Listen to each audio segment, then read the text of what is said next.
Bienvenidos a el podcast de Dulce Mundo, Conectando con la Infancia. Aquí hablamos de la magia de los primeros años y de cómo acompañarlos. Un espacio para quienes creen en el poder de la educación y los vínculos que transforman. Acompáñanos, este espacio te va a inspirar. Hola, soy Denise. Hola, yo soy Stephanie y estamos aquí en un nuevo episodio del podcast de Dulce Mundo. Este episodio se trata de crianza consciente y respetuosa, pero sin morir en el intento. Eso vamos nosotros hoy día a hablar, a conversar un poco sobre qué es crianza respetuosa, qué no es crianza respetuosa, también un poco de qué es límites, qué es reglas, si es lo mismo, de castigos, de consecuencias y también cómo podemos aplicar este tipo de crianza en la casa, papá y mamá. Entonces, este tema de la crianza respetuosa se habla desde hace muchísimos años, aproximadamente a mediados del siglo XX, ya pedagogos y psicólogos mencionaban acerca de la importancia de una crianza basada en el respeto. Pero claro, las familias estaban acostumbradas o aplicaban el tipo de crianza que ellos habían vivido, que era una crianza autoritaria, una crianza muchas veces basada en castigos, tanto físicos como verbales, y este tipo de crianza autoritaria lo transmitieron de generación en generación, hasta aproximadamente finales del siglo XX e inicios del siglo XXI, ya se popularizó la crianza respetuosa y se empezó a hablar mucho de este tipo de crianza, y también porque las familias ya tenían la tecnología y tenían acceso a la información. Entonces ya empezaron ellos mismos a investigar qué tipos de crianza sí funcionan, cuáles sí tienen efectos positivos en la infancia y cuáles no tienen efectos positivos. Muy bien, entonces conversemos sobre cuáles son los principios de la crianza respetuosa y son 3.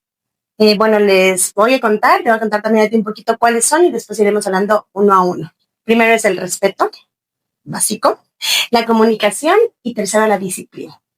En cuanto al respeto, pues es reconocer las necesidades de nuestros niños. Muchas veces nosotros sentimos como adultos o como profes que a veces queremos que nuestros niños hagan cosas de adultos, como que ya lo pudieran hacer. Entonces sí sería como un llamado a investigar, pues, según su edad cronológica, qué situaciones ya puedo dominar en esta edad para nosotros no sobreexigirles, por un lado, porque también por el otro lado les podemos dar haciendo las cosas cuando ya sabemos que lo dominan, que lo mencionamos un poquito en el episodio pasado.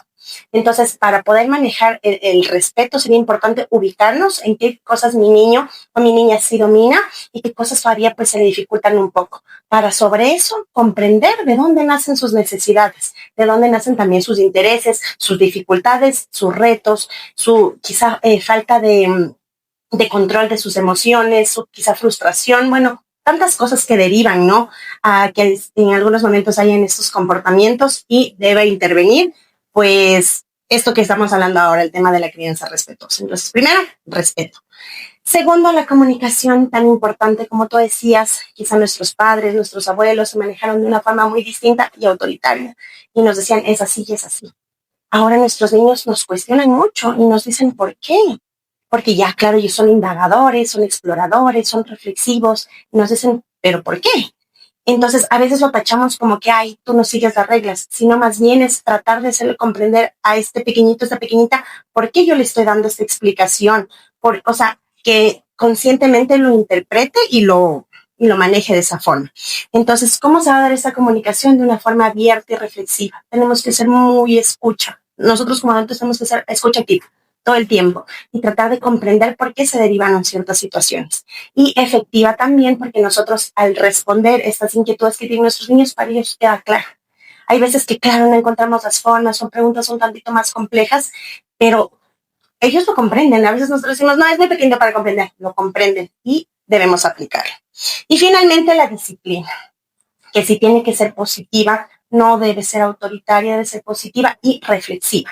Si tú aplicas el respeto y la comunicación, el niño va a decir, ok, comprendo lo que me estás pidiendo, comprendo por qué me estás encaminando por ese rumbo y ya no va a haber como esta disputa de no lo quiero hacer y demás, porque yo ya reflexioné en base a los 2 principios primeros. Entonces, esos serían como las 3 principios fundamentales. Entonces, bueno, con esto también les invitamos a la reflexión a las personas que nos están escuchando, porque muchas veces podemos aplicar la escucha, pero no, ya nos ponemos autoritarios, entonces ya no me funcionó, pero ya estamos analizando por qué no funciona. Así que manejemos de esta forma el respeto, la comunicación siempre abierta y la disciplina siempre positiva y reflexiva, y tendremos otro camino también.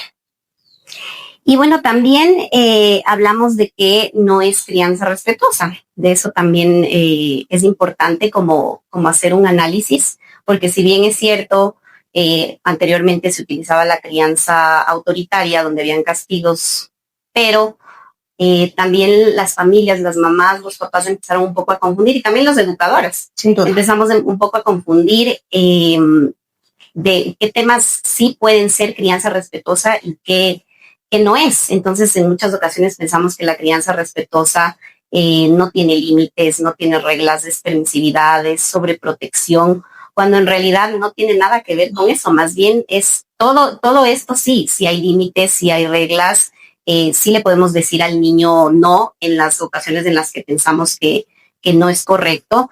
Entonces, sí, pues no confundir, porque claro, si bien es cierto, no estarían las familias utilizando la educación, la crianza autoritaria, pero también si empezamos a sobreproteger, a no poner límites, pues tampoco estamos aportando positivamente en la educación de los chiquitos. Y hay un mito también que nos dice que hace falta en esta crianza respetuosa, solo hace falta tener reglas, y que ya con tener reglas, con eso ya es crianza respetuosa. Pero va mucho más allá. También tiene que ver mucho con el tema del vínculo que las familias tienen con los niños, tanto papá como mamá, qué vínculo, qué nivel de conexión tiene con el pequeñito para que él siga ciertas reglas, ciertos límites. Entonces es súper importante el grado de conexión. Esto me gustó mucho. El grado de conexión rige la conducta. Conectar antes de corregir. Entonces, claro, sí necesitamos como tener esa conexión con los pequeños para que ellos sigan nuestros límites, nuestras reglas. Y también es importante saber qué es conducta. El tema de la conducta es algo que se hace o que se dice cuando estamos en alguna situación. Entonces, por ejemplo, el niño llora, grita, pega, pero atrás de esa sería la conducta.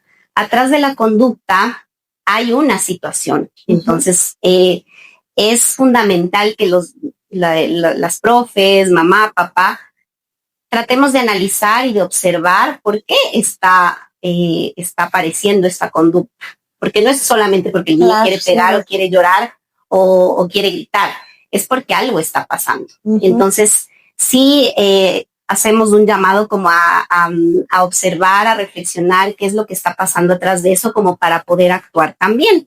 Obviamente que hay que corregir en el momento, pero también analizar un poco de qué estará pasando. Y para eso, por ejemplo, los niños o las niñas que ya asisten a centros infantiles podrían, o sea, las familias podrían apoyarse de las profes, contarles, me está pasando esto, y ¿qué pasará? O sea, ¿estará pasando algo con mi niño?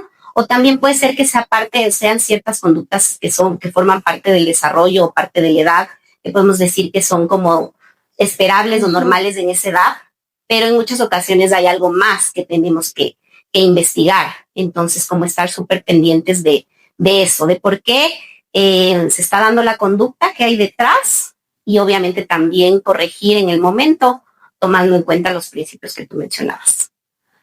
Y ahorita que tú nos comentas esto, también hago yo como una reflexión que muchas veces cuando tú dices hay gritos o hay peleas o berrinches y demás, ¿qué hacemos nosotros como primerito? Nos activamos igual semáforo rojo. Entonces, es importante que las familias también escuchen esto que tú nos acabas de aconsejar, que es importante reflexionar. ¿Qué hay atrás? No aparece así nomás, sino que hay detrás. Y nosotros como adultos, primero respirar y después analizar y te apoyo. Debemos aplicar una consecuencia que en un ratito ya les vamos a contar pues de qué se trata, pero siempre poniéndonos en la postura de ok, este pequeñito tiene 2 años, este pequeñito tiene 4 años, ¿cómo está atravesando esta situación y cómo yo le puedo apoyar también? Que es algo que no hacemos, pero sí cambiaría completamente poniendo en práctica los principios. Ahora, qué son las reglas y los límites, súper importante, porque a veces los confundimos. Los límites son aquellas barreras innegociables que tenemos, llamémoslo todas las personas. Por ejemplo, me subo a un juego muy alto y desde ahí me quiero lanzar. Es alguna situación, pues, que no la voy a hacer o que no la debería hacer. Y nosotros los adultos debemos intervenir. Amor, ten cuidado, si te lanzas de ahí, obviamente percibimos la intención del niño. Si te lanzas de ahí, te puedes lastimar, te puedes, muy sinceramente, te puedes romper un brazo, romper una pierna. O sea, son esas cosas, situaciones que no podemos manejarlas. Por ejemplo, se negocia. No se negocia. No se negocia el tema de la comida, por ejemplo. O sea, hay que alimentarnos. Es verdad que con algunos pequeñitos es como un tantito más de selección, porque estamos en el proceso de introducción de alimentos y es como que tienes pera, tienes brócoli, tienes esto, ¿cuál eliges? Ok, elijo este de aquí, porque hay que probar. Finalmente, alimentarnos es básico para nuestro desarrollo, para nuestro crecimiento. Entonces, estas situaciones se vuelven innegociables, porque sabemos que la una afectaría a la salud, al cuerpo, al desarrollo de nuestros niños y la otra pues a su crecimiento. Son dos breves ejemplos como para comprender mejor. Ahora, ¿qué son las reglas? Las reglas son todas esas declaraciones de lo que se espera o lo que se permite. Y las reglas se pueden manejar, por ejemplo, nosotros lo hacemos aquí por salones. Cada salón tiene su regla según la edad de los niños y cada familia también tiene su regla según la dinámica del hogar. Por ejemplo, para una familia puede ser muy normal, llamémoslo así, comer en la sala viendo la televisión. Para otra familia es una locura, ¿no? Comemos en el comedor porque podemos conversar. Es la forma en la que ellos se conectan y ambas son respetables. Es la regla de esa casa. Por ejemplo, en nuestro dulce mundo, una de las reglas, por ejemplo, que tengo aquí es no correr en la clase. Y siempre les digo, chicos, nos podemos golpear, nos podemos caer, nos podemos lastimar. Pero en el jardín sí podemos correr, porque sabemos que corremos menos riesgo de tener un accidente que en la clase. Entonces son aquellas reglas que se pueden ir moldeando también, como ustedes me escucharon. En la clase no, pero en el jardín sí. Estas se pueden ir moldeando. Y algo súper importante también que es importante que las familias sepan que las reglas se determinan acorde a la edad. Por ejemplo, un niño de 2 años, valga la redundancia, tendrá 2 reglas. Y no son unas 2 reglas que va a tener durante los 2 años. Sino una vez que ya los cumplí, pues las renuevo. Yo qué sé, nos podrá tomar unos 2, 3 meses, la cumplí esta regla, ya la manejo súper bien, ya es parte de mí, ya soy consciente, la renuevo. Y así a 3 años, 4 años, porque a veces 10 reglas queremos manejar a los 3 años y los niños y se olvidan. Y tampoco puedo, y son muchas, y soy niño. Entonces, eso también es importante que las familias sepan. Cumplamos 3 años, 3 reglas, listo, las renuevo. Siguientes, ¿cuáles vendrían? Entonces, creo que con esto queda un poquito más claro de qué es un límite y qué es una regla. Que no son lo mismo a la final, entonces. Y también en este tema de la crianza respetuosa se habla del tema de las consecuencias. Y hay también los castigos, que se confunde las dos cosas, tanto castigos como consecuencias. No es lo mismo. Uh-huh. Los castigos son acciones que nosotros los adultos ponemos cuando ya queremos cortar alguna conducta. O sea, queremos eliminar una conducta y la ponemos, pero estos son castigos que no tienen nada que ver con la situación que está pasando. Y en cambio las consecuencias son acciones que nosotros ponemos en ciertas situaciones que le invitan al niño o a la niña a reflexionar. Uh-huh. Entonces es súper diferente. Vamos a poner, por ejemplo, un ejemplo de qué es castigo y qué es consecuencia en una situación específica. Está mi hijo o mi hija está jugando en un espacio con otros niños, él se acerca, quiere un juguete de los que está utilizando otros niños, se acerca, le quiere quitar, el niño obviamente no se deja, y el niño coge el juguete y le da con el juguete, o sea, le pegó. Entonces, un castigo referente a esta situación, un castigo podría ser, salió del juego y le dije, no nos vamos al parque, porque era el siguiente juego, por ejemplo, la siguiente actividad, o no te compro el helado porque le pegaste al niño. Entonces, esto no tiene nada que ver a la situación ocurrida. Y tampoco estamos reparando, o sea, estamos haciendo algo o dando ese espacio de aprendizaje. De reflexión. Exacto. Entonces, uh-huh. Eso se vuelve un castigo. Ahora, ¿qué sí sería una consecuencia para esta situación? Porque claramente tenemos que poner una consecuencia. Si le pegó al niño, Esta consecuencia podría ser, obviamente, pausar el juego, vamos a conversar con nuestro hijo, decirle, mira, le pegaste al amigo, el amigo está llorando, al amigo le duele, tenemos que jugar con cuidado. Si querías el juguete, podías pedirle, o sea, como darle ciertas opciones de qué él podía hacer qué puede hacer en esas situaciones. Pero aparte de esa reflexión, también que exista alguna forma de reparación. Entonces, muy bien, le pegaste al amigo, tienes que pedirle disculpas. Entonces, que se acerque, le pida disculpas y tal vez que le devuelva el juguete, porque a la final no era una buena acción quitarle el juguete y pegarle con el juguete. Entonces, ahí ya más o menos estamos haciendo como un proceso de aprendizaje y es relacionado a la situación. Uh-huh. Y también el tema de las consecuencias, para que sea una consecuencia positiva y se esté trabajando efectivamente con el pequeño, con la pequeña, tiene que cumplir con 4 ERES, así se las conoce. Estas consecuencias tienen que ser razonables, tienen que estar relacionadas también a la situación. Cuando hablamos de razonables es que se tome en cuenta la edad del niño o de la niña. Entonces no vamos a poner la misma consecuencia a un niño de 1 año que a un niño de 4. Entonces ahí sería razonable. Que se relacione obviamente con la situación, que era como el ejemplo que poníamos. Y también que sea respetuosa. ¿A qué nos referimos con que sea respetuosa? Que no afecte la parte emocional de nuestros niños. Entonces, porque normalmente estamos acostumbrados tal vez a poner como supuestamente una consecuencia, como que sale del juego y se quedó ahí solito sin jugar, sin hacer nada, nosotros no le acompañamos, no le decimos nada y se quedó ahí. Podríamos estar afectando su área socioemocional ahí. Y que sea revelada con anticipación.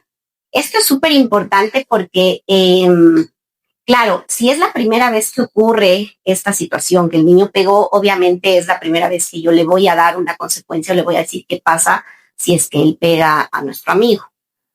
Pero si es que esto ya es una situación que se va repitiendo, yo antes tengo que decirle qué va a pasar si él pega a un amigo o no, o le quita los juguetes al amigo. Entonces tengo que mencionarle la consecuencia para que él ya tenga conocimiento. Entonces, de esta forma, estamos trabajando de una forma positiva y estamos cumpliendo estas 4 ERES que son súper importantes para que sea una consecuencia y que no sea un castigo, porque en muchas ocasiones ahora, si bien es cierto, ya no hay golpes, ya no hay tanto como castigos verbales, hay castigos, pero que están disfrazados, o sea, hay consecuencias que están disfrazadas de castigos, porque no están relacionadas en la situación. Entonces, no sé, hiciste esto y te vas al cuarto solo. O hiciste esto y, como decía yo, no te compro un helado, no nos vamos al parque. Entonces, y ahí no estamos trabajando nada, o sea, no estamos invitándole a la reflexión al niño, que es lo que mencionábamos. Muy bien.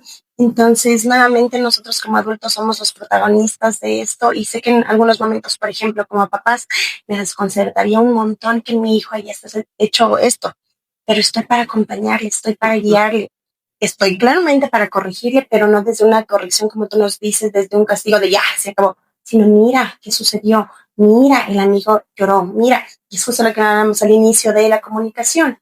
Si yo le digo, vete al cuarto, se acabó el juego, no voy al parque, ok, sí, muchos quizá aprendimos en su momento, pues con eso ya fue así, pero ahora que tengamos la oportunidad y ya con todo esto, ya tenemos conocimiento, porque ahora sí no podemos decir no tengo idea, ahora ya tenemos conocimiento, es más bien una reflexión para nosotros de te acompaño. Y si es un tema repetitivo, como tú nos decías, Jess, muchas veces es una anticipación y es increíble. Muchas familias quizá nos están escuchando decir no funciona con mi hijo de 2, de 3, de 4 años, no funciona, es muy pequeño. Sí funciona porque nosotros venimos manejando esto. Es como un entrenamiento, y en un momento ya va a ser súper bien. Y tanto va a ser así que, papá, me equivoqué. Papá, esto sucedió. Papá, y va a ser como, wow, ¿y cuándo fue que ya lo pudiste interpretar? Y se derivó de todo esto. Entonces, bueno, ¿cuál sería el proceso? Si bien tú también ya nos diste un ejemplo, creo que las familias también quisieran como más ideas porque en muchas situaciones sucede esto y es muy normal, estamos creciendo, estamos aprendiendo, quizá en nuestro cerebrito no está todavía esquematizado cómo debería comportarme, cómo debería proceder, qué camino debería tomar, porque es normal, somos niños. Incluso nosotros los adultos muchas veces nos cuestan y ya con toda la experiencia y bases que tenemos, entonces a nuestros niños también, entonces nuestro rol pues es encaminar, acompañar, sostener. Entonces, bueno, imaginémonos otro escenario, podría ser jugando en el jardín, que nos suele suceder mucho, y nos golpeamos. Hablemos también de niños de 2 años, ¿no? Porque ya en niños de 3, 4 años ya podemos controlar mucho más nuestros impulsos, nuestras emociones. Entonces, hubo un golpe por ahí porque no me quisiste prestar algo, porque yo quise lo que tú tenías, y aquí vamos a aplicar la consecuencia. Entonces, colocamos y le decimos amor, y siempre es importante, creo, el tono, porque tú nos hablabas de la conexión, y si la conexión no funciona, no es lo mismo que yo diga, ay, ya, con eso ya me desanimaste completamente, ya no te quiero escuchar, no quiero reflexionar, no. Se bloquean. Y nosotros también. Entonces, a ver, amor, de una, ¿a ti te pareció que esto estuvo bien? Invitarlos a la reflexión. Y en ese momento quizá podemos tener emociones y quizá no nos pueden escuchar, darles el espacio también a los niños. Muchos niños te dicen, quiero estar solo, ahorita no, ok, darle su espacio y después de intervenir, pero siempre es importante hacer ese proceso reflexivo. Entonces no es lo correcto haber quitado, como hablabas tú también, le dolió, no estuvo bien. Hay muchísimas otras opciones, hay muchísimas más otras pelotas. Entonces vamos a aplicar una consecuencia si esto se repite. La primera opción va a ser que continúes en el juego, busca otra pelota, busca otro amigo, animándolo siempre. Y la otra opción es que sí nos vamos a tener que retirar unos minutos a respirar. Pero esto siempre es súper importante. Tú eliges, tú decides.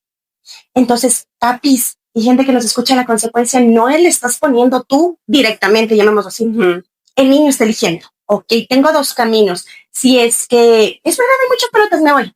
O si es que eso sucede, voy a apartarme del juego, yo no voy a jugar con las pelotas. No, yo quiero seguir jugando.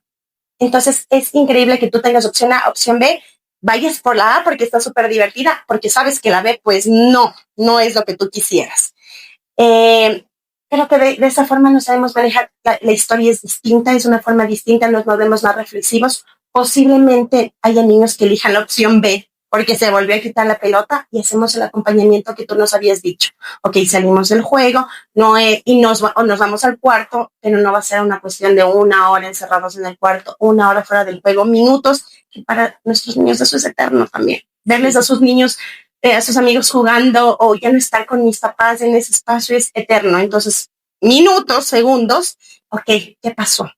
Y claro, en pequeñitos quizá no vamos a poder verbalizar, pero nosotros le decimos, tu amigo se sintió de esta forma, no estuvo bien por esta razón, o sea, explicarles, ser muy explicativos, porque eso les va a ayudar a reflexionar. Y cuando son más grandes, ¿por qué lo hiciste? ¿Sabes qué, teacher? Es que yo tenía esto y yo ya estuve jugando todo el tiempo y él me quitó. Ah, ok, y hacemos otro proceso. Por eso es importante escucharlos. Y, por ejemplo, también es fundamental cómo ellos nos ven a nosotros actuar cuando estamos resolviendo algún problema. A nosotros, o sea, como profes y, claro, en casa a mamá, a papá, porque los niños aprenden muchísimo en imitación. Entonces, claro, si papá o mamá resuelve los problemas de una forma, los niños van a aprender a resolver de esa forma. Pero en cambio, si no sé, por ejemplo, digo, poniéndome, yo soy adulto, me enojo por alguna situación, grito, lanzo las cosas, obviamente el niño va a aprender a hacer, exacto, va a replicar, pero si yo como adulto resuelvo los problemas de otra forma, entonces el niño o la niña va a ver eso y va a imitar. Entonces también tener mucho cuidado de cómo resolvemos nosotros los problemas cuando estamos, o sea, siempre, ¿no? Pero mucho más cuando estamos cerca de los niños, porque ellos van a imitar esto y van a aprender. Y también, como decirles a las mamis y a los papis que nos están escuchando, que en muchas ocasiones también como mamá y como papá y como educadores podemos cometer errores. O sea, si bien es cierto, vamos a aplicar la crianza respetuosa porque sabemos que esto les invita a reflexionar y obviamente en su vida a resolver los problemas de una forma positiva. Sí, saber que en algún momento vamos tal vez a errar y a aplicar tal vez un castigo, disfrazado de una consecuencia disfrazada de castigo. o tal vez algo que nosotros aprendimos cuando éramos pequeñitos, o sea, replicar lo mismo. Puede darse, pero que papis, mamis no se frustren, que no se sientan mal, que lo importante es que reflexionemos y que digamos, sí, o sea, esa consecuencia que yo le puse no era una consecuencia y no estuvo bien. No, mi hijo no, o mi hija no va a aprender nada con eso. Reflexionar y tal vez en una próxima situación, pues ya aplicar o saber qué otra consecuencia puedo poner que sí le permita al niño reflexionar. Entonces, como que no se sientan mal, frustrados, porque sí, decíamos que crianza consciente y respetuosa, pero sin morir en el intento, porque sí sentimos que muchas familias leen mucho sobre crianza respetuosa, y eso también es importante, saber que crianza respetuosa no significa que el niño no va a tener, no, o sea, nosotros como adultos no vamos a vivir estas situaciones en que el niño tal vez pegó, que el niño, no sé, se puso a llorar, gritó, se lanzó al piso, porque es parte del desarrollo de los niños. Sí, vamos a vivir estos momentos, pero lo importante es cómo nosotros como adultos les acompañamos. Entonces, eso creo que es bien importante, que hagamos como que ese momento de reflexión y que si es que en algún momento aplicamos algún castigo o algo que sabemos que no está bien, pues que más bien lo analicemos, que no se repita, o buscar otras formas, otras consecuencias, otras maneras de guiarles a los chiquitos. Sí, muy bien. Creo que ha estado bastante claro este tema también. Seguro les hemos apoyado a las familias y más que nada nuestro mensaje siempre será de reflexión. Quizá ahorita que nos están escuchando dijeron, uy, sí, a veces suelo irme por este camino, pero es mucho más sencillo con estos tips primero, y segundo, cuando les hacemos también responsables a nuestros pequeñitos de sus elecciones, de sus decisiones, porque les continuamos encaminando para su vida de adultos. Así que el próximo episodio, sí queríamos contarles que en el próximo episodio vamos a conversar un poco sobre educar desde el vínculo y cómo se fomenta día a día, porque claro, estamos ahorita conversando acerca de que es importante la conexión que tenemos justamente para todo este tema del proceso de aprendizaje, y de esto también, de cómo poner límites, cómo poner reglas, pero todo se basa en el vínculo y en la conexión que tenemos. Entonces hay algunas pautas que podemos aplicar en casa, y pues que de eso hablaremos en el próximo episodio. Les agradecemos por habernos acompañado hoy. Estamos seguros que se llevan muy buena información y aquí estamos prestas para solventar igual cualquier otra duda, pregunta, y gracias por acompañarnos en este episodio. Esperamos hayas disfrutado este episodio tanto como nosotras. Si este espacio te inspiró, compártelo y sigamos creciendo juntos. Nos encuentras en Spotify y YouTube como el podcast de Dulcemundo y en Instagram como Dulcemundo Quito. Te esperamos en el siguiente episodio.